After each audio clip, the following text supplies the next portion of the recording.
കേരളത്തെ ഇളക്കിമറിച്ച പേരാമ്പ്രയിലെ അനൗൺസ്മെന്റ് വിവാദത്തിൽ LDFന് ആശ്വാസം. മാതൃകാ പെരുമാറ്റച്ചട്ടലംഘനം നടന്നിട്ടില്ലെന്ന് ജില്ലാ കലക്ടർ വ്യക്തമാക്കി. വിവാദ പ്രസംഗവുമായി ബന്ധപ്പെട്ട പരാതിയിൽ ഇന്ന് LDF സ്ഥാനാർത്ഥി വിശദീകരണം നൽകിയിരുന്നു. UDF മതം പറഞ്ഞ് വോട്ട് പിടിക്കുന്നെന്ന് ചൂണ്ടിക്കാട്ടി LDF നൽകിയ പരാതിയിൽ UDF സ്ഥാനാർത്ഥി തെരഞ്ഞെടുപ്പ് കമ്മീഷന് മറുപടി നൽകും. പേരാമ്പ്ര LDF സ്ഥാനാർത്ഥി തെരഞ്ഞെടുപ്പ് ചട്ടങ്ങൾ ലംഘിച്ചു എന്നാരോപിച്ചുള്ള പരാതിയാണ് ജില്ലാ കളക്ടറും വരണാധികാരിയുമായ സ്നേഹിൽ കുമാർ തള്ളിയത്.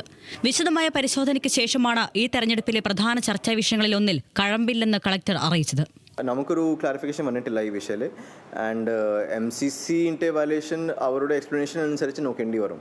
പിന്നെ എവിഡൻസ് ഇപ്പോൾ ഓൾറെഡി ഉണ്ട്, വീഡിയോ ഉണ്ട്. പക്ഷേ എന്താണ് വയലേഷൻ നമുക്ക് ഡീറ്റെയിൽ ആയിട്ട് പരിശോധിച്ചിട്ട് നമുക്ക് ഇലക്ഷൻ കമ്മീഷനിൽ അയക്കാം.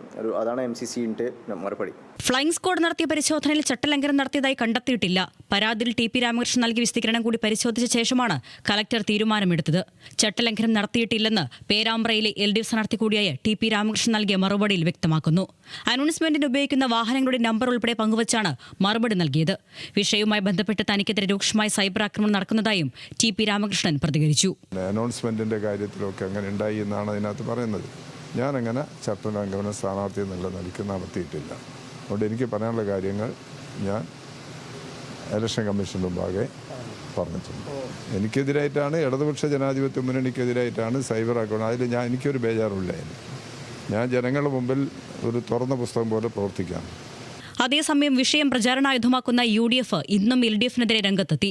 വികസന വിപ്ലവം നാട്ടിൽ നടന്നിട്ടുണ്ടെന്ന് LDF വിശ്വസിക്കുന്നുണ്ടെങ്കിൽ പിന്നെ എന്തിനാണ് ഈ പണിക്ക് പോകുന്നതെന്ന് ഷാഫി പറമ്പിൽ ചോദിച്ചു. ഈ തെരഞ്ഞെടുപ്പിൽ തഹ്ലീക്ക് വോട്ട് ചെയ്യേണ്ട എന്ന് പറയാൻ എന്തെല്ലാം കാരണമുണ്ടെന്നും അതെല്ലാം നിലനിൽക്കെ എന്തിനാണ് ഇത്തരം അനൗൺസ്മെന്റ് പ്രചരിപ്പിക്കുന്നതെന്നും ഷാഫി. ഒരു സ്ഥാനാർത്ഥി എന്നിട്ട് വീട്ടിൽ പോയിട്ട് പറയുന്നത് ഞാൻ കൗമാണ്, എനിക്ക് വോട്ട് ചെയ്യണമെന്നൊരു സ്ഥാനാർത്ഥി പറയും.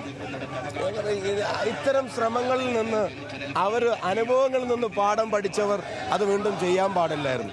ഇങ്ങനെ ഒരു പരാതി ഉയർന്നു വരുന്നതിൻ്റെ മുമ്പ് നിങ്ങൾ ആരെങ്കിലും അത്തരമൊരു പരാതിയെ പറ്റി കേട്ടിരുന്നോ? അപ്പോൾ ആദ്യം ഇവരുടെ പരാതി സ്റ്റേഷനിൽ സ്വീകരിച്ച് നോട്ടീസ് കൊടുക്കുക, റെസീറ്റ് കൊടുക്കുക, എന്നിട്ട് പിന്നെ പറയാം ഇത് വേറെ സ്റ്റേഷനിലാണ് കൊടുക്കേണ്ടതെന്ന് പറയാം. ആ ഗ്യാപ്പിൽ വേറെ പരാതികൾ വരിക. ഇടതുമുന്നണി ചെയ്ത തെറ്റിന് താനാണ് മറുപടി നൽകുന്നതെന്നും കഴിഞ്ഞ ദിവസങ്ങളിലും ആ ഓഡിയോ പ്രചരിപ്പിച്ചുവെന്നും ഫാത്തിമ തഹ്ലിയ ആരോപിച്ചു. അവർ ചെയ്ത തെറ്റിന് ഞാനാണ് മറുപടി പറയുന്നത്. ഇനി നേരത്തെ ഞാൻ പറയുന്നുണ്ട്, ഈ നാടിൻ്റെ വികസന മുരടിപ്പാണ് എന്നെ സംബന്ധിച്ചിടത്തോളം ചർച്ചാ വിഷയം. അതാണ് സംസാരിക്കാൻ ആഗ്രഹിക്കുന്നത്. അവർ തന്നെ പറഞ്ഞതാണ് ആദ്യഘട്ടത്തിൽ അവരുടെ വാഹനമല്ല, പിന്നീട് അവരുടെ വാഹനമാണെന്ന് പറഞ്ഞു. ആ വാഹനത്തിൽ നിന്നാണ് റെക്കോർഡഡ് ഓഡിയോ വരുന്നത്. വോട്ടർമാർ പോളിംഗ് ബൂത്തിലെത്താൻ മണിക്കൂറുകൾ മാത്രം അവശേഷിക്കെ പേരാമ്പ്രയിൽ അനൗൺസ്മെന്റ് വിവാദം പ്രധാന ചർച്ചാ വിഷയമാണ്. ന്യൂസ് മലയാളം, കോഴിക്കോട്.